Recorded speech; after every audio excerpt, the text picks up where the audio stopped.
maior clube do mundo. Porque às vezes o torcedor do Flamengo pode pensar assim, nossa, mas eu tenho elenco, o Flamengo contratou para isso. O maior clube do mundo, Real Madrid, foi campeão da Champions, foi campeão também da Liga Espanhola, La Liga. E na Copa do Rei? Caiu. Porque não dá para jogar sempre com o time titular.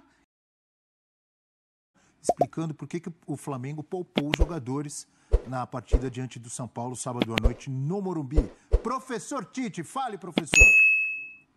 Nós viemos com o grupo todo que trouxe o Flamengo à liderança durante todos esses 20 jogos. E ela não tem individualidade, ela tem o conjunto dela, que ele é importante. O fato significativo é que nós jogamos o terceiro jogo em 6 dias e é impossível tu manter performance e corre-se o risco de lesões graves, de machucar, de o atleta ficar fora um tempão se jogar. Isso já foi assim contra o Palestino, isso já foi contra o Juventude, isso já foi Cuiabá. Então, há um cuidado e não poupar atletas. Por quê? Porque não tem condição humana de manter fisicamente e performance nesse nível. Tá aí o professor Tite falando sobre a escolha, a opção que fez de poupar jogadores importantes. E é óbvio que a corneta rolou solta, tá? Porque o Flamengo jogou muito abaixo, jogou mal e perdeu o jogo, professor. E perdeu merecidamente, né? O São Paulo, o jogo inteiro.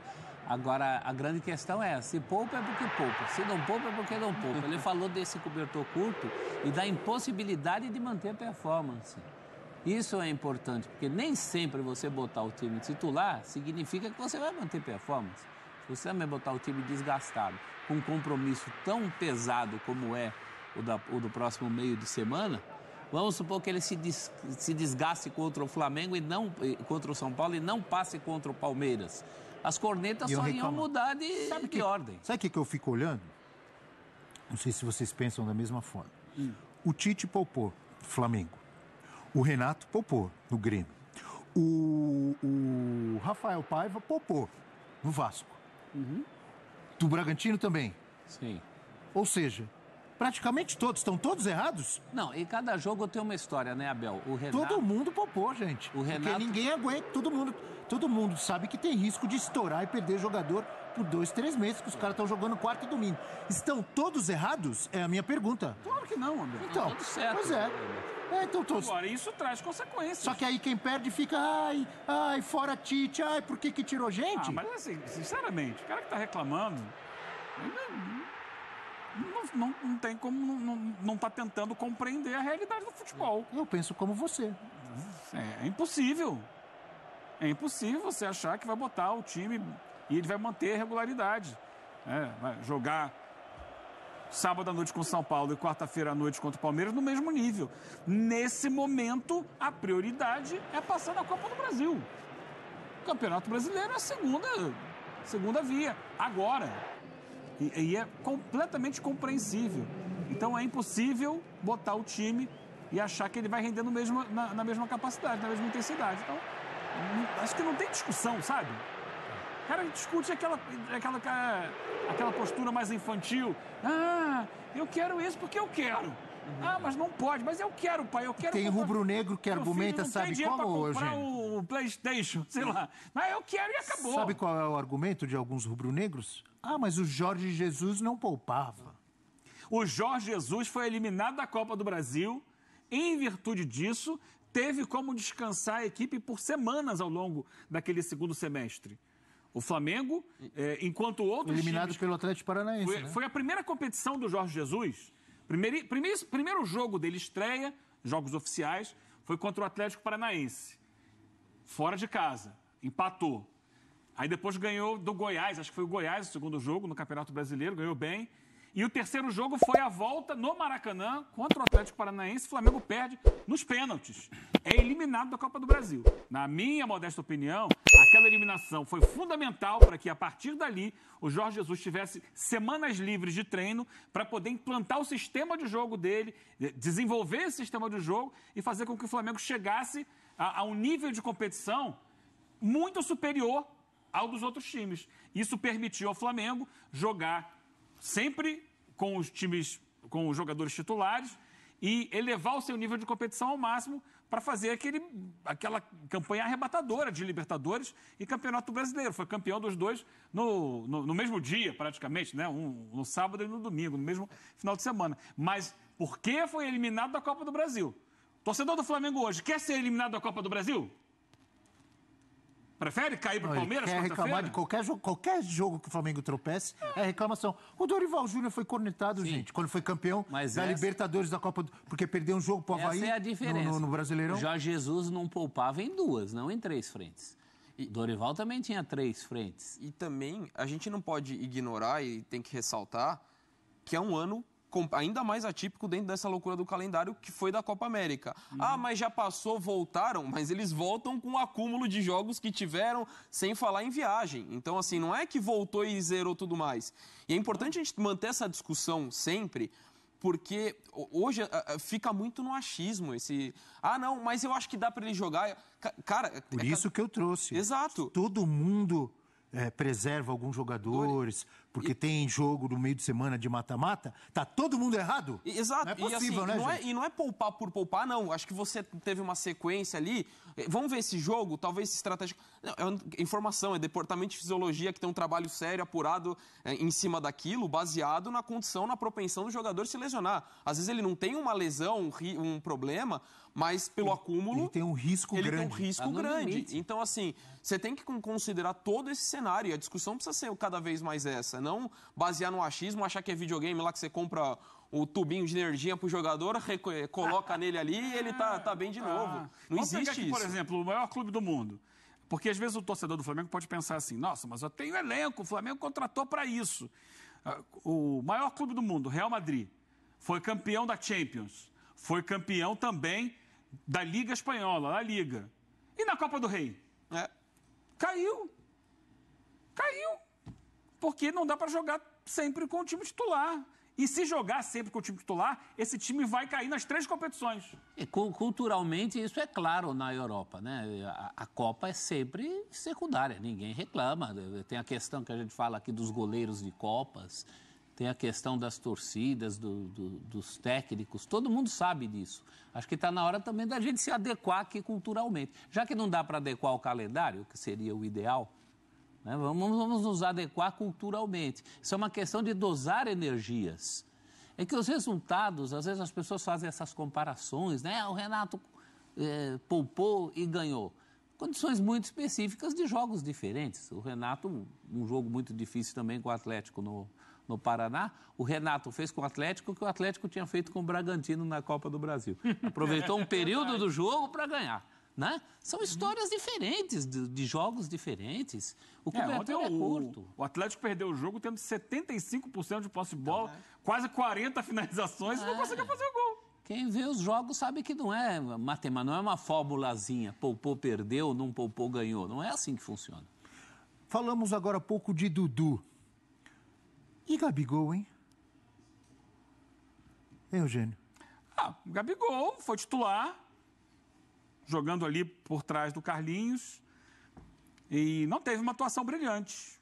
Não teve. Uma jogada no primeiro tempo que ele poderia ter dado passe, ele arrisca um chute de fora, a bola desvia, vai para escanteio. De resto, ele tentou, ele ajudou até, inclusive voltou para marcar. Teve bola que ele foi desarmar o São Paulo lá na área de defesa e tal. Mas não... E aí, assim, mas, Abel, vamos tentar entender o contexto também, né? É um contexto de um time que estava muito modificado. Uma coisa é você colocar o Gabigol no time titular, com todo mundo ali inteiro, jogando bem. Outra coisa é botar num time que já está com problemas desde lá de trás, porque enfrentou um belo adversário. São Paulo é muito forte. São Paulo no Morumbi, então, é mais forte ainda.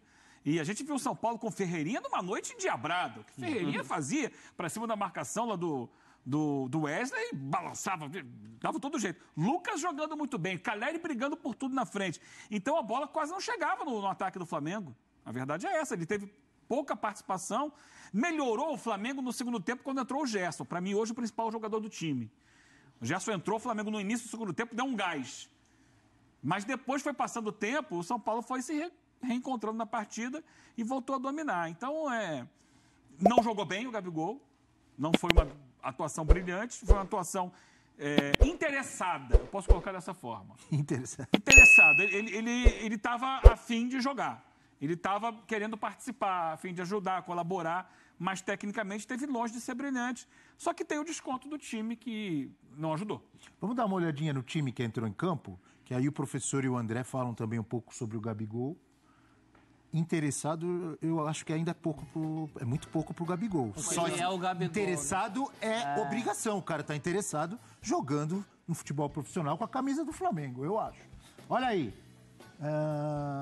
Escalação inicial do Flamengo contra o São Paulo começou com... E aí, entre parênteses, embaixo dos nomes, estão os minutos dos jogadores no Brasileiro.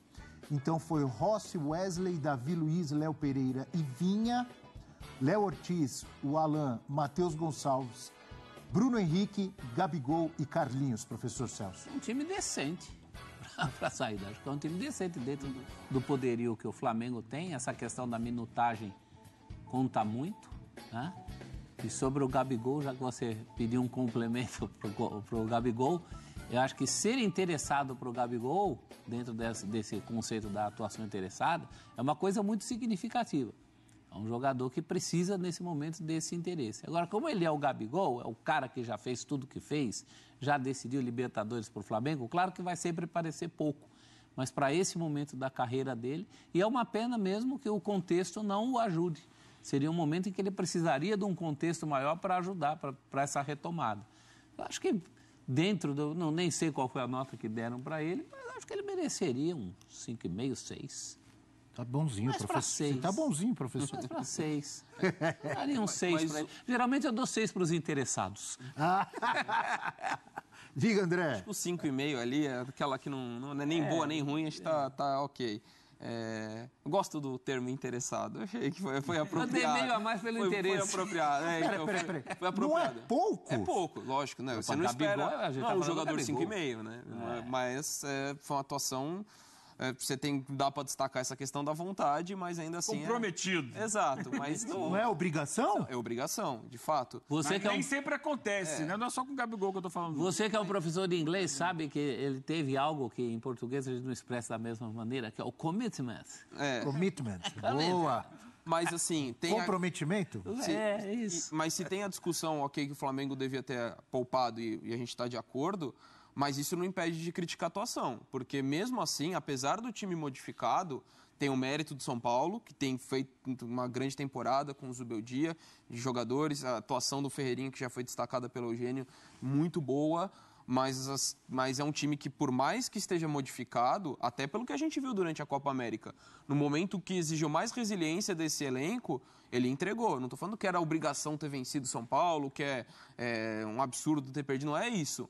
Mas dá para entregar mais. Dá para entregar mais do que uma atuação como foi de sábado. Então, também você pode reconhecer e estar certo de poupar, mas a atuação poderia ter sido melhor. Sempre não tem jeito, sempre tem corneta para cima do Flamengo, dos técnicos rubro-negros nos últimos anos. Não tem um que não foi... Acho que só o Jorge Jesus que não levou corneta. E os outros todos cornetados por causa do Jorge Jesus. Rogério foi campeão, levou corneta. Renato foi para a final da Libertadores, corneta. Já chegou na final, já condenado. Mesmo que ganhe, tem que ir embora. Mesmo que seja campeão. Dorival Júnior ganhou a Libertadores. Saiu fora. Ei? Não teve um. O empreguinho difícil esse de técnico do Flamengo, hein? Vamos ouvir Mano Menezes, porque o Fluminense não teve corneta. Aliás, 4 vitórias, todas por 1-0, né? Sim. Desde que Thiago Silva chegou. 1-0 e 1-0 são 3 pontinhos na conta. É.